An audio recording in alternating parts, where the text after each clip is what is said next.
নমস্কার বন্ধুরা, আজ আমি আপনাদের দেখাবো আটা দিয়ে চাউমিন, যেটা খুব সহজেই আপনারা বানাতে পারেন। চাউমিন বেশিরভাগ ময়দাতে হয়, কিন্তু এটা ঘরেতে যদি বানিয়ে নেন আটা দিয়ে ভীষণ হেলদি হবে। আপনারা ছোট বাচ্চাদেরকে এই টিফিনে দিতে পারবেন। ভীষণ সহজ রেসিপি আর হেলদি, দারুণ লাগে খেতে। আপনি দেখে বুঝতেই পারবেন না যে এটা আটা দিয়ে বানানো। তো নমস্কার বন্ধুরা, বেঙ্গলি নাগরাতে আপনাদের সবাইকে স্বাগত। তা চলুন। এটা দেখুন, আমি নমকিন মেকার নিয়েছি, মানে এখানে আপনারা ভুজিয়া যে কোনো কিছু বানাতে পারবেন। নমকিন ভুজিয়া হোক কিংবা যে কোনো কিছু আটার চাউমিন, ম্যাগি, নুডলস কিছু বানাতে পারবেন। আচ্ছা, আমি এই আটাটা 2 ঘন্টা আগে মেখে রেখেছিলাম। এটা মাথায় রাখবেন, এই আটাটা যেন একদম শক্ত হওয়া চাই, একদম নরম যেন না হয়। আর আমি আটার মধ্যে কিন্তু নুন দিইনি। নুন দিলে অনেক সময় কি হয়, যখন জলেতে দেবেন তখন গলে যেতে পারে। আটাটা একটু শক্ত মাখবেন আর নুন দেবেন না। আচ্ছা, বাসি আটা অনেক সময় বেঁচে গেলে সেটাও করতে পারেন। আচ্ছা, আমি যে এই নমকিন মেকারের মধ্যে যে মানে ডিজাইনটা দিয়েছি, সেটা চাউমিনের বড় বড়, যেটা চাউমিন হওয়ার, আর মধ্যে ছোটও আছে, আপনার ছোটও দিতে পারেন। আচ্ছা, প্রথমে আমি অয়েল ব্রাশ করে নিলাম, কারণ খুব সহজেই মানে আমি যখন বানাবো এটা খুব সহজেই তাড়াতাড়ি কড়াইয়ের মধ্যে চলে আসবে। অবশ্যই অয়েল ব্রাশ করে নেবেন, আর যতটুকু আটা আছে আমি সবগুলো ভরে দেবো। এই আমার যে নমকিন মেকারটা রয়েছে সেটা একটুখানি শক্ত, একটু করতে একটু অসুবিধা হয়। তবুও আমি মাঝে মধ্যে কিন্তু এটা চাউমিন, মানে পাতলাটা যেটা হয় সেটাও বানিয়ে নিই। আমাদের বাচ্চাদের ভীষণ ভাল লাগে আর ভীষণ হেলদি। দেখুন, অনেকগুলো ডিজাইন আছে এখানে, কম করে 5-7টা ডিজাইন আছে। ভুজিয়া, যে নমকিন ভুজিয়া হয় সেটাও বানানো যায়। আচ্ছা, আমি এইদিকে কড়াইতে জল দিয়ে দিয়েছিলাম, আর জলটা একদম টকবক করে যখন ফুটে উঠেছে তখন কিন্তু আমি এটা বানিয়ে নিচ্ছি। এইটা দেখে আর খেয়ে বুঝতে পারবেন না যে এটা আটার। আমি কিন্তু একদম হেলদি ওয়েতে বানিয়েছি, আর আমি ঘরেতে কিন্তু আটারই বানাই। আপনারা এর মধ্যে ইচ্ছা করে ময়দা দিয়েও বানাতে পারবেন, কিংবা আটা ময়দা মিশিয়েও বানাতে পারবেন। আচ্ছা, আমি দেখুন জলটা যখন একদম টকবক করে ফুটে উঠবে, এইটা আমি বানিয়ে দিয়ে দেবো। আর মানে অনেকে কি অসুবিধা হয় কড়াই দিতে, কারণ কড়াই অনেকটা গরম ভাবটা হাতে আসছে। তাহলে আপনারা কি করবেন, আগে থালার মধ্যে আগে বানিয়ে নেবেন। বানিয়ে নিয়ে তারপর যখন জল ফুটবে তখন দিয়ে দেবেন। আচ্ছা, এমনি করে আমি দিয়ে দেবো। আর বেশিক্ষণ না, ঘড়ি দেখে 3 থেকে 4 মিনিট আমি একদম টকবক করে ফুটিয়ে নেবো। বেশি কিন্তু ফোটাবো না, তাহলে কিন্তু গলে যাবে। আর আটার মধ্যে কিন্তু একদম নুন দেবেন না। কি হবে, যখন গলে যাবে নুন দিলে অনেক সময় কি হয়, মানে ফেটে যেতে পারে, মানে ওটা কিন্তু একদম ভালো হবে না, ঝরঝরে হবে না। দেখুন, আমি টকবক করে 3-4 মিনিট আমি ফুটিয়ে নেব। তারপর এটাকে একটা চুবড়ির মধ্যে দিয়ে দেবো, দিয়ে একদম ঠান্ডা জল দিয়ে দেবো। এইটা বানানো ভীষণ ইজি। আর আপনারা বাচ্চাদের কি সবসময়, বাচ্চা এমন বাচ্চা নেই যে ভালোবাসে না চাউমিন ম্যাগি, সব বাচ্চাই ভালোবাসে, বড়রাও তার সাথে সাথে ভালোবাসে। তো আপনারা এইভাবে আটার বানিয়ে দেবেন, এত দারুণ লাগে। একবার অবশ্যই আমি যেইভাবে বানিয়েছি বানিয়ে দেখবেন, দারুণ লাগবে। আচ্ছা, আমি এটা কি করলাম, স্টিলের চুবড়ির মধ্যে দিয়ে দিলাম, আর 1 গ্লাস ঠান্ডা জল আমি এর মধ্যে দিয়ে দেবো। দিয়ে এটাকে ভালো করে একটুখানি মানে ধুয়ে নেবো। এটা অবশ্যই ধোয়া দরকার, তাহলে কি হচ্ছে, গরম ভাবটা যে থাকবে অনেক সময় কি হবে, গলে যাবে, মানে চাউমিনটা গলে যেতে পারে।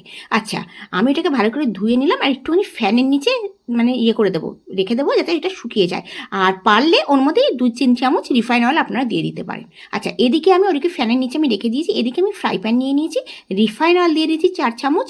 আর আপনারা সর্ষের তেলে দিয়েও বানাতে পারেন। আর এতে আমি 2টো বড় সাইজের পেঁয়াজ কেটে দিয়েছি।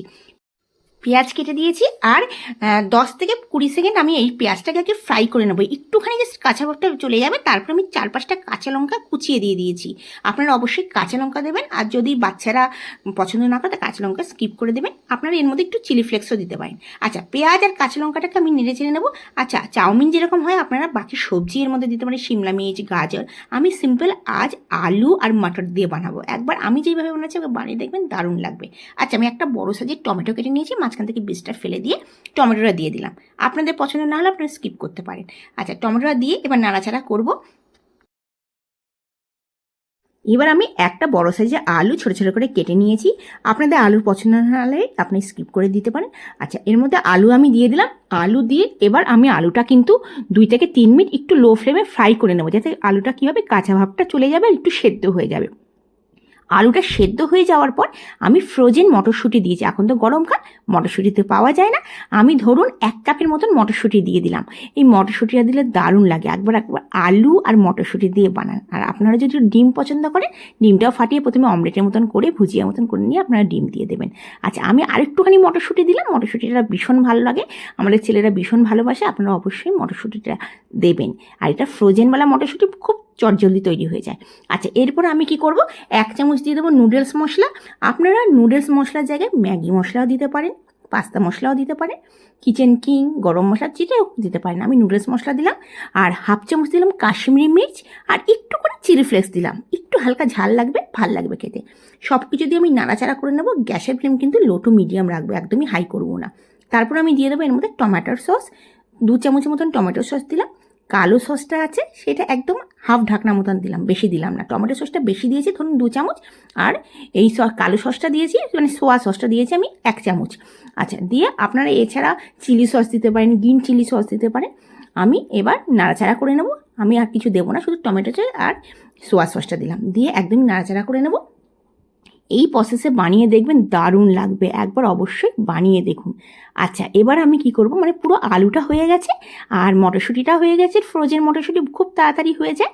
আচ্ছা, এবার আমি কি করব, এই আটা নুডলসটা আমি দিয়ে দেবো। আটা নুডলসটা আমি কি করেছিলাম, পাখার নিচের থালার মধ্যে রেখে দিয়েছিলাম।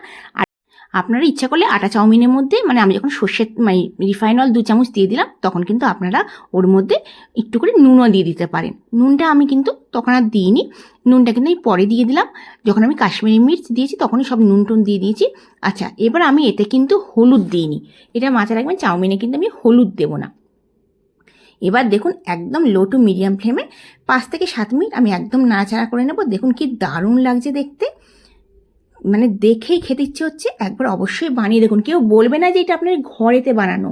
হ্যাঁ, কিন্তু ব্যাস আটাটা যখন মাখবে একটুখানি বুঝে মাখতে হবে, নুন দেবেন না, শক্ত মাখবেন, এই দুটো। নালে কিন্তু জলে যখনই দেবেন তখন কিন্তু গলে যেতে পারে, ভেঙে যেতে পারে, এই ঝরঝরেটা হবে না। আর তুলে নিয়ে ভালো করে ধুয়ে ওইটাকে একটা চুবড়ির মধ্যে রেখে তার মধ্যে রিফাইন অয়েল দিয়ে দেবেন আর নুন দিয়ে দেবেন, একদম ঝরঝরে হবে। দেখুন কি দারুণ, আপনারা বলতেই পারবেন না যেটা আমরা আটার বানিয়েছি, এত অসাধারণ। একবার অবশ্যই বানিয়ে দেখবেন, ভীষণ হেলদি, আর বাচ্চারা তো ভীষণ পছন্দ করবে। আপনারা ঘরেতে বানান, বানিয়ে বাচ্চাদেরকে খাওয়ান, নিজেরাও খাওয়ান। আর কোনো সবজি যদি আপনাদের পছন্দ হয় অবশ্যই সিমলা মির্চ দিতে পারেন, সিমলা মির্চ দারুণ লাগবে। আর আমি আলু আর মটর দিয়েছি, আপনারা আলু মটর ডিমও দিতে পারেন, খুব ভালো লাগবে। আপনাদের আজকে আটা নুডলসের রেসিপিটা কেমন লাগলো আমাকে অবশ্যই জানাবে। যদি ভালো লাগে থাকে অবশ্যই লাইক করবেন। আর যদি আমার চ্যানেলটিকে আপনারা পর্যন্ত সাবস্ক্রাইব না করে থাকেন, সাবস্ক্রাইব করার অনুরোধ রইল। আপনারা আমাকে সুন্দর সুন্দর কমেন্টস করছেন, যার জন্য ধন্যবাদ। আর যারা আমার চ্যানেলটিকে সাবস্ক্রাইব করে আমার পাশে আছে তাদেরকে অসংখ্য ধন্যবাদ যে আমার পাশে থাকার জন্য। দেখুন, আমি খুব ঝরঝরে একদম অল্প জিনিস দিয়ে, ঘরে থাকা জিনিস দিয়ে আমি একদম সিম্পল এই চাউমিন বানিয়ে দিয়েছি। খেতে কিন্তু অসাধারণ লেগেছে। আমি যেই প্রসেসে বানাচ্ছি এই প্রসেসে বানিয়ে দেখুন, আপনাদের ভীষণ ভালো লাগবে। অবশ্যই ঘরে বানিয়ে আমাকে কমেন্টসে জানাবেন। আমার চ্যানেলটিকে যদি সাবস্ক্রাইব না করে থাকেন অবশ্যই সাবস্ক্রাইব করার অনুরোধ রইল। বেল আইকন আছে সেইটা ক্লিক করে দেবেন, সবার আগে আপনাদের কাছে নোটিফিকেশান চলে আসবেন। আপনাদের রেসিপিটা কেমন লাগছে অবশ্যই জানাবেন। আর আমার রেসিপিটা কোথা থেকে দেখছেন আমাকে জানালে ভীষণ ভালো লাগবে। আমি তো আগ্রায় থাকি, আগ্রা থেকে আপনাদের জন্য রেসিপি বানাচ্ছি। আচ্ছা, আবার আসবো নতুন দিনে নতুন ভিডিও নিয়ে। আপনারা ভালো থাকবেন, সুস্থ থাকবেন এই কামনা করে আজকে রেসিপিটা শেষ করছি। Bye bye.